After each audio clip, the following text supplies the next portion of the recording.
આજે જામનગર ખાતે ગોપાલભાઈ ઇટાલિયાની જાહેર સભામાં એક વ્યક્તિ દ્વારા એમના પર જૂતો મારીને હુમલો કરવામાં આવ્યો છે, જેનો અમે સખત શબ્દોમાં નિંદા કરીએ છીએ અને વખોડી કાઢીએ છીએ। ગોપાલભાઈ ઇટાલિયા અમારા ધારાસભ્ય છે, લોકપ્રિય નેતા છે અને આમ આદમી પાર્ટી એ ગુજરાતના તમામ વર્ગના લોકો માટે આજે અવાજ બની રહી છે। ત્યારે કેટલીક પાર્ટીઓના નેતાઓને પસંદ નથી અને કેટલાક લોકોનો ઉપયોગ કરીને અમારી સભાઓ રોકવા માટેનો જે આ પ્રકારના પ્રયાસો થઈ રહ્યા છે, જે ચોક્કસ પ્રમાણે એક નિંદાની ભાગ છે અને અમે ગુજરાતની જનતા સાથે છે।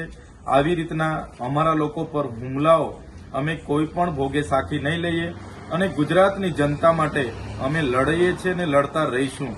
અમને ભલે જેલોમાં નાખવામાં આવે છે, અમારા પર ખોટા કેસો કરવામાં આવે છે અને અમારી સભાઓમાં આ પ્રકારના નશો કરાવીને લોકોને મોકલીને જૂતાઓ પણ મારવામાં આવે છે, છતાં અમે ગુજરાતની જનતાના પ્રશ્નો ઉઠાવતા રહીશું, જનતાને ન્યાય અપાવતા રહીશું અને આવા પ્રકારની ઘટનાઓથી અમારું મનોબળ ક્યાંય વ્યથિત થવાનું નથી। એનાથી પણ વધારે તાકાતથી આવનારા દિવસોમાં આમ આદમી પાર્ટી પૂરા ગુજરાતમાં આગળ વધશે।